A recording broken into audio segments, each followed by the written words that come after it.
अंधश्रद्धा निर्मूलनाची चळवळ करत असताना लोक सतत असं सांगतात की हे तुमचं अंधश्रद्धा निर्मूलनाचं काम चांगलंच आहे.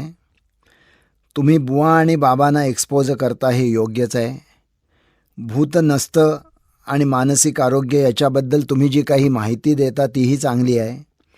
भानामतीच्या भयसूचक घटना ज्यावेळी घडतात त्यावेळी प्रत्यक्ष त्या ठिकाणी जाऊन तुम्ही ती भानामती थांबवता हे तर फारच चांगलं आहे. असं सगळं चळवळीच्या बद्दल म्हणणारे लोक ज्या वेळेला आम्ही असं म्हणायला लागतो की फलज्योतिष हे शास्त्र नाही किंवा फलज्योतिष हे थोतांडच आहे, त्यावेळेला लगेच म्हणतात की दाभोलकर बिघडले, चळवळ बिघडली. आणि मग त्यांचं प्रतिपादन काय असतं? ते असं म्हणतात की ज्योतिषाला 2000 वर्षाचा इतिहास आहे, त्याच्यामुळे ज्योतिष हे शास्त्र आहे. दुसरं ते असं म्हणतात की दिल्ली ते गल्लीपर्यंत सर्व ठिकाणी सर्व थरातील लोक ज्योतिषाला शास्त्र मानतात आणि तुम्हीच शहाणे निघाला काय की ज्योतिषाला शास्त्र नाही म्हणणारे. आणि तिसरा प्रश्न तिरकसपणे असा विचारला जातो की दाभोळकर तुम्ही डॉक्टर आहात, आम्हाला डॉक्टरीतलं काही कळत नाही, मग आम्ही त्याच्याबद्दल बोलतो का? तसं तुमचा ज्योतिषाचा काही अभ्यास नाही, तुम्हाला त्यातलं काही कळत नाही, मग तुम्ही त्याच्याबद्दल का बोलता? या प्रत्येकाला अतिशय व्यवस्थित अशी उत्तरं आहेत. पहिली गोष्ट अशी की ज्योतिषाला 2000 वर्षाचा नव्हे म्हटला तर जवळजवळ 6-7 हजार वर्षाचा इतिहास आहे. म्हणजे बॅबिलियन संस्कृतीमध्ये इसवी सनाच्या पूर्वी 4000 वर्ष काही शतकं आकाशातल्या ग्रहगोलांच्या केलेल्या नोंदी आढळलेल्या आहेत. या आकाशातल्या ग्रहगोलांच्या नोंदी केल्यानंतर तिथल्या लोकांना हे समजायचं की आकाशामध्ये विशिष्ट प्रकारचे ग्रह दिसले की त्याच्यानंतर काही काळाने पाऊस सुरू व्हायचा आणि स्वाभाविकपणे तसे ग्रहतारे आकाशामध्ये दिसले की ते लोकांना सांगायचे की आता काही दिवसांनी पाऊस येईल, नाईल नदीचा गाळ हा दोन्ही किनाऱ्यावर पसरेल आणि त्याच्यामुळे तुम्ही शेतीच्या कामाच्या तयारीमध्ये राहा. म्हणजे सुरुवातीच्या काळी काही 100 वर्ष त्याने जी ग्रहगोलांची निरीक्षणं केली त्याच्यामध्ये खगोलशास्त्र होतं, त्याच्यामध्ये गणित होतं आणि त्याच्यामध्ये फलज्योतिषही होतं. म्हणजे त्याच्यामध्ये ॲस्ट्रॉनॉमी होती, मॅथॅमॅटिक्स होतं आणि ॲस्ट्रॉलॉजी होती. जसजसा विज्ञानाचा प्रकाश झाला, विज्ञानाचा प्रसार झाला, तसतसं खगोलशास्त्र हे पूर्ण शास्त्र बनलं, गणित हे पूर्ण शास्त्र बनलं आणि फलज्योतिष याला मात्र शास्त्राचा दर्जा मिळाला नाही. परंतु तोपर्यंत फलज्योतिषामध्ये अनेकांचे हितसंबंध तयार झाले होते. एका बाजूला माणसाला स्वाभाविकपणे स्वतःचं भविष्य कळणं आवडतं, त्यामुळे बहुसंख्यांचे हितसंबंध होतेच. दुसऱ्या बाजूला जे ज्योतिष सांगणारे लोक होते त्यांचे तर मजबूत हितसंबंध तयार झालेले होते. त्यांना पैसा, कीर्ती, प्रसिद्धी सगळं याच्यामुळे मिळत होतं. त्यापैकी काही जण ज्योतिर्विद्या विशारद झालेले होते, काही ज्योतिर्भास्कर झालेले होते, काही ज्योतिषमती झालेल्या होत्या. त्याच्यामुळे जरी प्रत्यक्षामध्ये फलज्योतिषाला कसलाही शास्त्रीय आधार नसला तरी ते फलज्योतिष 2-4 हजार वर्षाचा इतिहास सांगत टिकून राहिलं. पण एखादी गोष्ट किती हजार वर्ष सांगितली जाते याच्यावरनं ते शास्त्र आहे का नाही ठरत नाही. दिल्ली ते गल्ली सगळेच जण ज्योतिष बघतात, त्याच्यामुळे ज्योतिष हे शास्त्र आहे असं म्हणणं हे तर हास्यास्पद आहे. कारण दिल्ली ते गल्ली लोक अनेक गोष्टी करतात आणि त्या गोष्टी बरोबर आहेत, योग्य आहेत असं काही कोणी मानत नाही. दिल्ली ते गल्ली लोक गुटखा खातात आणि दारू पितात, पण म्हणून ती काही गोष्ट योग्य नाही आहे, ती प्रकृतीला हानिकारकच आहे. दिल्ली ते गल्ली लोक भ्रष्टाचारही करतात, ती समाजविघातक गोष्ट आहे. त्याच पद्धतीनं दिल्लीतले गल्ली लोक जर फलज्योतिषावर विश्वास ठेवत असतील तर याचा अर्थ एवढाच की ते सगळेच जण चूक करतायत. चूक करणारी व्यक्ती ही एक असंख्य आहे, याच्यावरनं गोष्ट चूक आहे का नाही हे ठरत नाही. आणि तिसरा मुद्दा असा की आम्ही बोलत नाही वैद्यकीय शास्त्राबद्दल, तुम्ही बोलू नका ज्योतिषशास्त्राबद्दल. याच्यामध्ये असं गृहीत धरलेलं आहे की वैद्यकीय शास्त्र जसं शास्त्र आहे तसं ज्योतिष हे देखील शास्त्रच आहे. आता मी करणीबद्दल बोलतो, भारामतीबद्दल बोलतो, चेटुकाबद्दल बोलतो, जादूटोण्याबद्दल बोलतो आणि एवढंच नव्हे तर महाराष्ट्र सरकारने यासाठी कायदा करावा म्हणून आम्ही प्रयत्नशील आहोत आणि तो कायदा होईल. मग कोणी आम्हाला असं विचारत नाही की तुम्हाला चेटूक करता येत नाही, जादूटोणा करता येत नाही, भानामती म्हणजे काय तुम्हाला माहीत नाही. अशा गोष्टी तुम्हाला काहीच माहीत नसताना तुम्ही त्या खोट्या आहेत असं बिनधास्त कसं बोलता आणि त्याच्या विरोधामध्ये कायदा कसा करायला सांगता. याचं साधं उत्तर असं आहे की आम्हाला यातली कोणतीच गोष्ट कळत नाही, पण आम्हाला वैज्ञानिक दृष्टिकोन कळतो आणि त्यामुळे आम्हाला असं कळतं की प्रत्येक कार्याच्या मागे कारण आहे आणि ते विशिष्ट पद्धतीनं तपासता येतं. ज्या पद्धतीनं भानामती, जादूटोणा, करणी, चेटूक याच्या मागं कसलाही कार्यकारणभाव सिद्ध झालेला नाही, त्याच पद्धतीनं फलज्योतिष ज्याला लोक शास्त्र म्हणतात याचाही कसलाही कार्यकारण भाव सिद्ध झालेला नाही. आता याचाच अर्थ असा की कुठल्याही तज्ज्ञ ज्योतिषाला तुम्ही असं विचारू शकता की नरेंद्र दाभोलकर असं म्हणाले की ज्योतिषशास्त्राने आपलं हायपोथेसिस किंवा गृहीतकच अजून जाहीर केलेलं नाही. कुठलीही गोष्ट ज्या वेळेला शास्त्र आहे असा दावा करायचा असतो त्यावेळी तुम्हाला एक गृहीतक मानावं लागतं आणि ते गृहीतक जर काटेकोर तपासण्यामधनं वारंवार तावून सुलाखून सिद्ध झालं तर शास्त्रीय सिद्धांतामध्ये त्याचं रूपांतर होतं. हे जे गृहीतक त्याने मांडलेलं नाही पण ज्याच्या आधारे ते व्यवहार करतात ते गृहीतक मी आपल्याला सांगतो. त्या गृहीतकाचे 3 भाग आहेत. पहिली गोष्ट अशी की आकाशस्थ ग्रहगोलांचे मानवी जीवनावर सतत आणि अखंड परिणाम होत असतात. नंबर 1. नंबर 2, हे परिणाम व्यक्ती जन्माला येते त्या जन्मवेळेवर अवलंबून असतात. आणि नंबर 3, यामुळे माणसाचं नशीब कळतं, ठरतं किंवा बदलतं.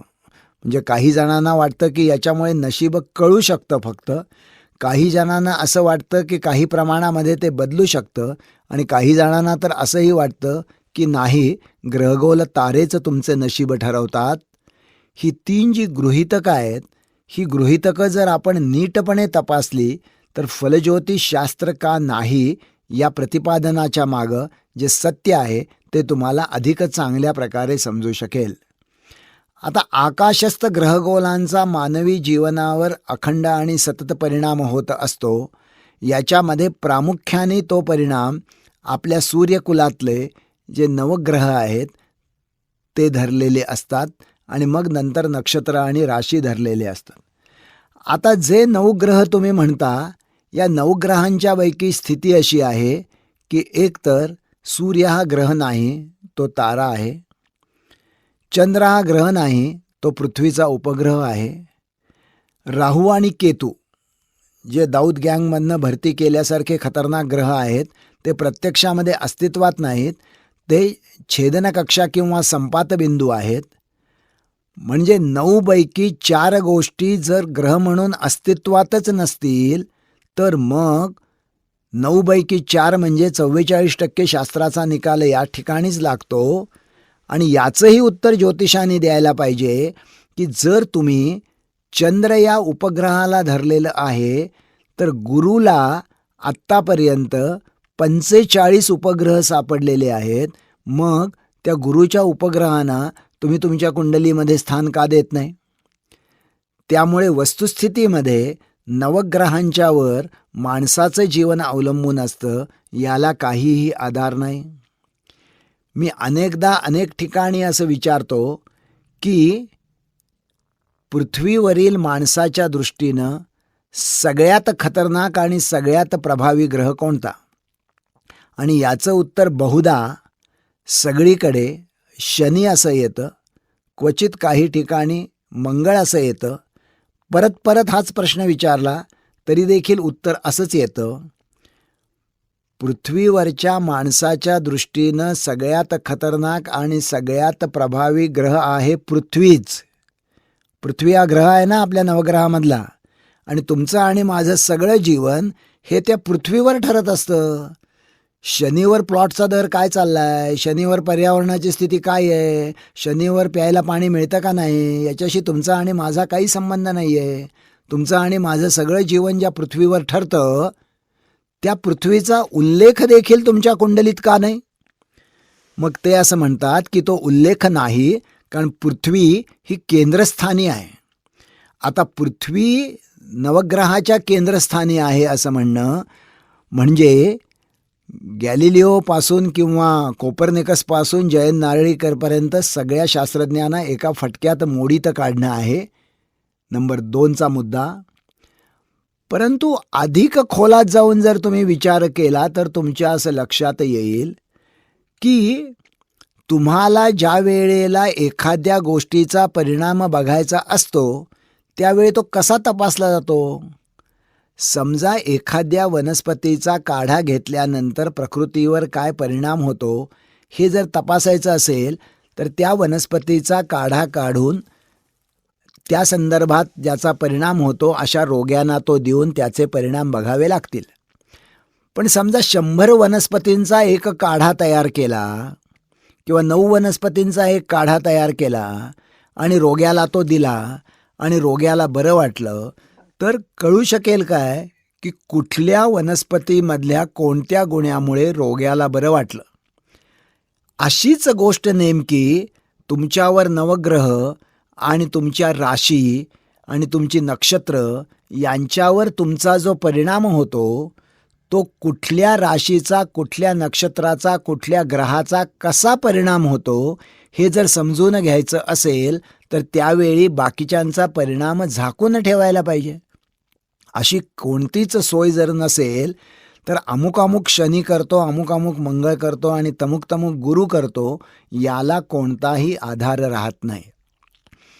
किंवा कुठलीही गोष्ट शास्त्र म्हणून सिद्ध करण्यासाठी दीर्घकाल त्याचं निरीक्षण करावं लागतं आणि हे निरीक्षण करणं ही गोष्ट सर्वस्वी अशक्य आहे.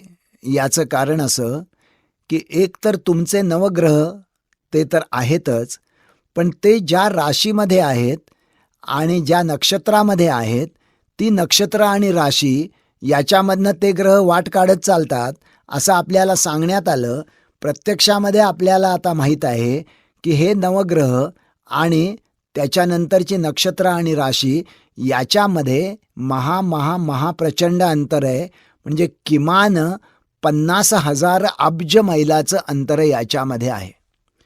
आणि पुन्हा ती नक्षत्र आणि ते राशी याच्या पलीकडे एकट्या आपल्या सूर्यकुलामध्ये, म्हणजे सूर्यकुलामध्ये आपल्या 9 ग्रह आहेत, पण आपला सूर्य ज्याचा भाग आहे त्या आकाशगंगेमध्ये सूर्याच्या पेक्षा मोठे असे 200 अब्ज तारे आहेत. आणि अशा 1000 कोटी आकाशगंगा आत्तापर्यंत सापडलेल्या आहेत. एवढं सगळं अफाट जर आपल्याभोवती सतत फिरत असेल तर तुमच्या असं लक्षात येईल की निरीक्षण करण्यासाठी तीच स्थिती परत यावी लागते. ती गोष्ट सर्वस्वी अशक्य आहे. एखाद्या झाडाला वर्षातनं एकदा फूल येतं त्याचं निरीक्षण करता येईल. 10 वर्षातनं येतं शक्य आहे. 100 वर्षातनं येतं अवघड आहे पण शक्य आहे. 1000 वर्षांनी एकदाच येतं तर खूपच अवघड आहे पण तरी चालेल. पण एखाद्या झाडाला जर 1,00,000 वर्षांनी किंवा 1,00,00,000 वर्षांनी फूल येतं असं सांगण्यात येत असेल तर त्याचं निरीक्षणच शक्य नाही. त्याच पद्धतीनं सगळी ग्रहस्थिती ही बरोबर त्याच पद्धतीनं पुन्हा येते अशी गोष्टच शक्य नसल्यामुळे निरीक्षण ही गोष्ट अशक्य आहे आणि त्यामुळे फलज्योतिषाला शास्त्राचा पाया लाभूच शकत नाही. आता सगळं फलज्योतिष याच्यावर उभं आहे की आकाशातल्या पोकळीचे 12 भाग केलेले आहेत नंबर 1. ते 12 भाग कायम आहेत नंबर 2 आणि त्याला गुण दिलेले आहेत नंबर 3. आता आकाशातल्या पोकळीचे 12 भाग करणं ही गोष्ट अत्यंत हास्यास्पद आहे. कारण आपल्याला माहीत आहे की सूर्य, बाकीचे सगळे ग्रह आणि विशेषतः आपली पृथ्वी ही दिवसाला 54,000 मैल या वेगाने फिरत असते. आता जी पृथ्वी अशी फिरते त्याच्या आजूबाजूच्या पोकळीमधले भाग हे कायम कसे राहतील? ते कायम राहतील, पुन्हा त्याला ते गुण आहेत याचा पुरावा काय? त्यामुळे हे सगळंच जे काही आहे ते पूर्णपणे अशास्त्रीय असं आहे. म्हणजे ग्रहांचे तुमच्यावर जे परिणाम होतात, मग ज्योतिषी असं सांगतो की मंगळ आणि रवी जे आहेत ते पुरुष प्रकृतीचे ग्रह आहेत, बुध आणि शनी जे आहेत ते नपुसक आहेत. म्हणजे काय? मंगळ आणि रवी काय आहे, बुध आणि शनी काय आहे, याचं बऱ्यापैकी ज्ञान आता खगोलशास्त्राला आहे. अशा वेळेला कोणीतरी पुरुष प्रकृतीचा ग्रह आहे, कोणीतरी स्त्री प्रकृतीचा ग्रह आहे. नक्षत्र आणि राशी या पृथ्वी, जल, वायू, अग्नी याच्यापासून बनलेले आहेत. यापैकी कसल्याही गोष्टीला कसलाही पुरावा नाही. त्यामुळे फलज्योतिषाला स्वाभाविकपणेच पुराव्याच्या अभावी शास्त्राचा कसलाही दर्जा प्राप्त होऊ शकत नाही. आणखी एक महत्त्वाची गोष्ट लक्षात घेतली पाहिजे, जी आधुनिक शास्त्राला लक्षात आलेली आहे आणि ज्यामुळे फलज्योतिषाचा शास्त्र हा पायाच उखडला जातो. आपण असं मानतो की पृथ्वीला दोनच गती आहेत. एक म्हणजे ती सूर्याभोवती फिरते आणि दुसरी गोष्ट म्हणजे ती स्वतःभोवती फिरते. परंतु याच्याबरोबरच पृथ्वीला एक तिसरी गती आहे, त्याला म्हणतात परांचन किंवा व्हॉबलिंग.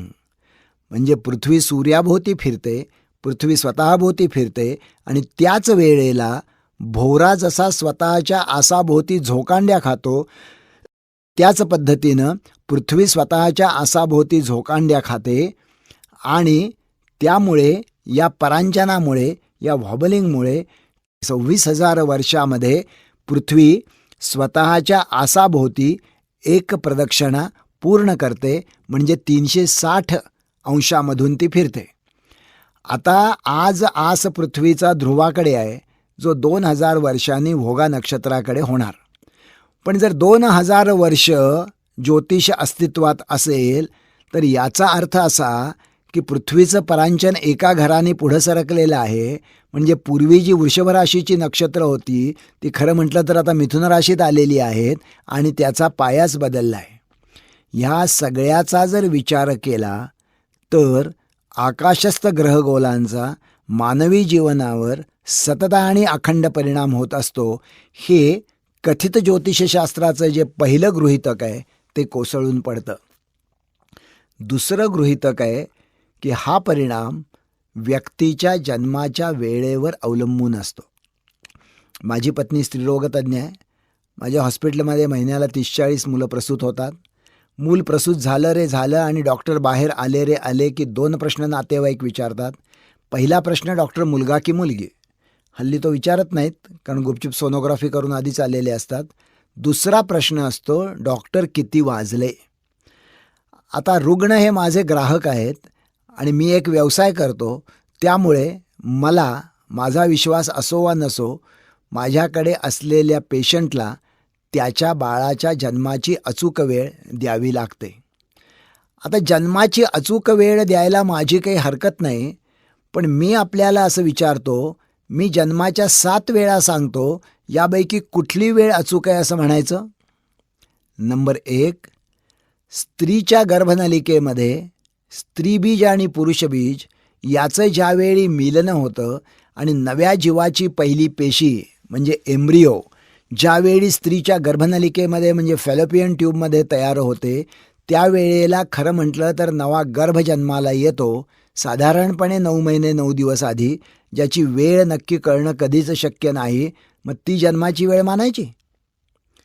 नंबर 2, काही महिन्याचं पोटातलं बाळ झाल्यानंतर आम्हा डॉक्टरना त्याची गर्भपात करण्याची परवानगी नसते, कारण बाहेर आलेलं बाळ हे जननक्षम असतं, जगण्याची शक्यता असते.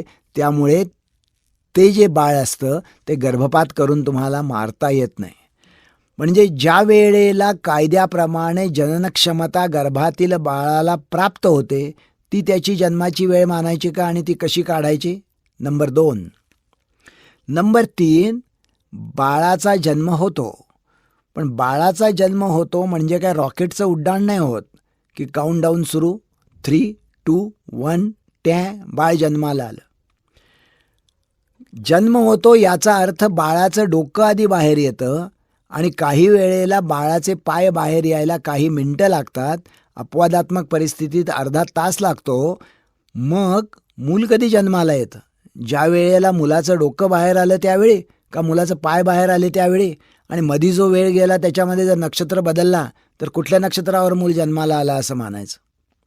नंबर 4, सगळीच मुलं काही डोक्याकडनं जन्माला येत नाहीत, काही पायाकडनं येतात, ज्याला आपण पायाळू म्हणतो किंवा आम्ही डॉक्टर ब्रिच डिलिव्हरी म्हणतो.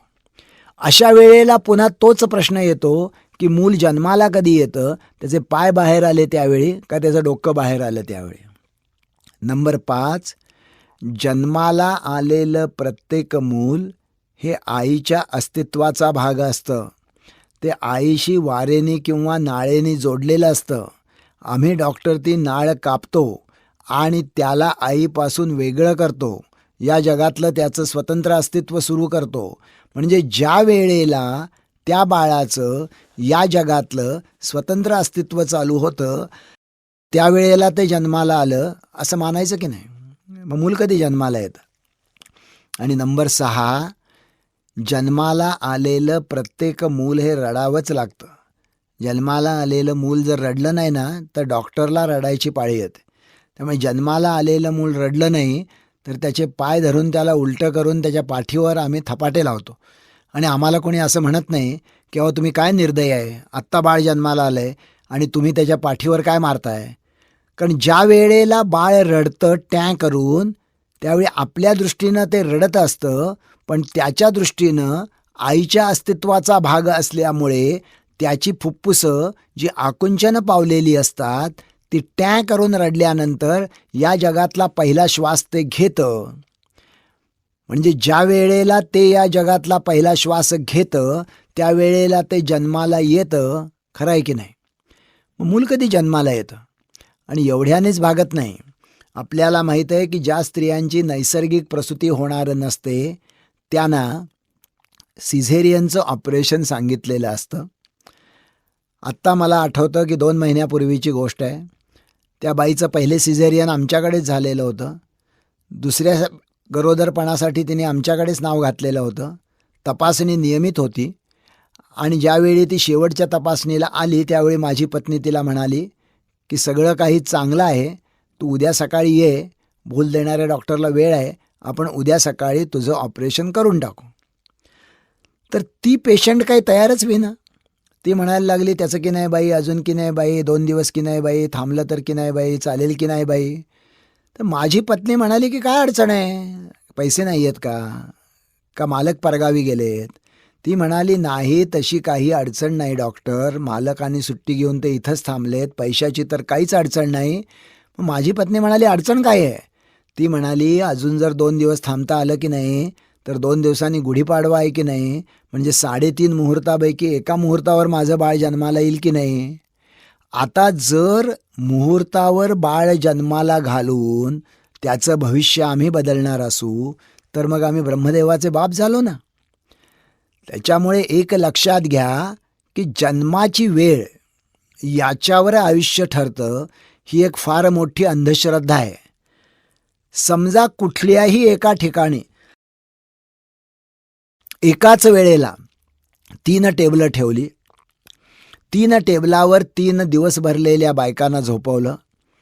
एक जी बाई आहे ती ग्रामीण भागातली शेतमजूर बाई आहे, दुसरी जी आहे ती त्या गावामधला एक बऱ्यापैकी आर्थिक स्थिती असलेल्या व्यापाऱ्याची मुलगी आहे आणि तिसरी जी बाई आहे ती या देशातला सगळ्यात श्रीमंत असलेल्या मुकेश अंबानीची मुलगी आहे किंवा सून आहे. आणि एकाच ठिकाणी एकाच सेकंदाला सिझेरियनचं ऑपरेशन करून 3ही बाळांना जन्म दिला तर तिघांचंही भविष्य एकच असायला पाहिजे. पण आपण हे सहज समजू शकतो की शेतमजुराची जी मुलगी असेल तिचं बाळ जन्माला आल्यानंतर शक्य तितक्या लवकर ती बाळाला सांभाळत घरी जाईल, कारण जर रोज रोजगाराला गेलं नाही तर तिचं पोट भरणार नाही. जी व्यापाऱ्याची मुलगी असेल ती ऑपरेशन झालं, टाके काढले की 10 दिवसांनी व्यापारी गाडी घेऊन येईन आणि तिला घरी घेऊन जाईल. आणि जर ती अंबानीची सून किंवा मुलगी असेल तर अंबानी चौकशी करतील की हॉस्पिटलच्या जवळपास कुठं हेलिकॉप्टर उतरवण्याची सोय आहे का. याचा अर्थ असा की माणसाचं भविष्य हे ग्रहगोलांच्या गतीवर नव्हे तर समाजाच्या स्थितीवर ठरत असतं आणि ती स्थिती बदलणं ही आपल्या हातामध्ये असतं. त्यामुळे जन्माच्या वेळेवर माणसाचं भविष्य अवलंबून असतं. हा जो दुसरा सिद्धांत आहे किंवा गृहीतक आहे ते देखील खोटं ठरतं. आणि तिसरा सिद्धांत तर अधिकच घातक आहे. तो असा की यामुळे माणसाचं भविष्य कळतं किंवा बदलतं किंवा ठरतं. म्हणजे काय? म्हणजे असं सांगण्यात येतं आणि आपल्यापैकी अनेकांना ती कल्पना मुळातच मान्य असते की तुम्ही जन्माला येतानाच तुमचं प्रारब्ध घेऊन येता. त्यामुळे तुमच्या आयुष्यामध्ये काय घडणार हे तुम्ही जन्माला येतानाच ठरलेलं असतं. म्हणजे तुम्ही जर पुण्यावरनं मुंबईला रेल्वेने जात असाल तर रेल्वेने तुम्ही जात असताना रेल्वेचे रूळ जसे जातात तसेच तुमच्या रेल्वेच्या गाडीला जावं लागतं. होतं एवढंच की ठिकठिकाणी बोर्ड असतात की बाबा अमक्या अमक्या ठिकाणी बोगदा आहे, अमक्या अमक्या ठिकाणी धोकादायक वळण आहे, अमक्या अमक्या ठिकाणी चढ आहे.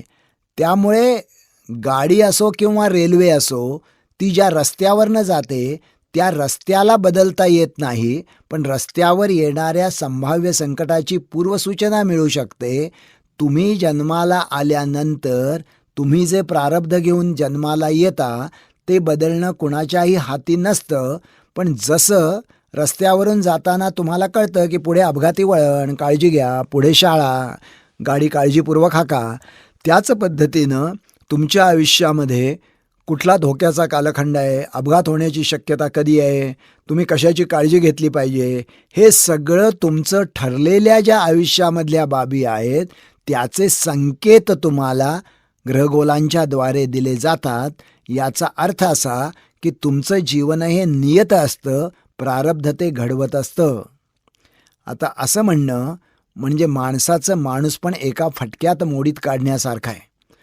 2000 वर्ष या देशातल्या बायकांच्या कुंडलीमध्ये शिकण्याचे ग्रह नव्हतेच.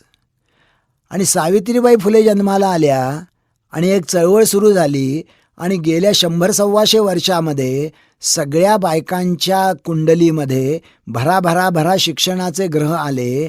म्हणजे त्यांचं प्रारब्ध आणि नियती बदलली. ती कशामुळे बदलली?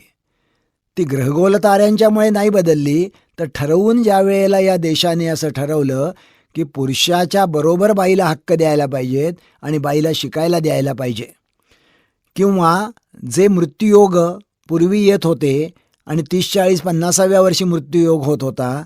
स्वातंत्र्य मिळालं त्यावेळी या देशाचं सरासरी आयुष्य होतं 27 वर्ष. आज 60 वर्षानंतर ते सरासरी आयुर्मान आहे 67 वर्ष. याचाच अर्थ सगळे मृत्यूयोग पुढे गेले. थोडक्यात जे काही माणसाला स्वतःच्या जीवनामध्ये सोसावं लागतं ते एका बाजूला त्याला अनुवंशिकतेने मिळालेली रंगसूत्र आणि गुणसूत्र आणि दुसऱ्या बाजूला कुटुंब आणि समाज याच्यामुळे त्याला सोसावं लागतं. प्रारब्ध नावाची काही गोष्ट नाही आणि म्हणूनच प्रारब्धाचे संकेत देणारं जे फलज्योतिष आहे ते देखील प्रारब्ध या कल्पने एवढंच घातक आहे हे आपण समजून घेतलं पाहिजे.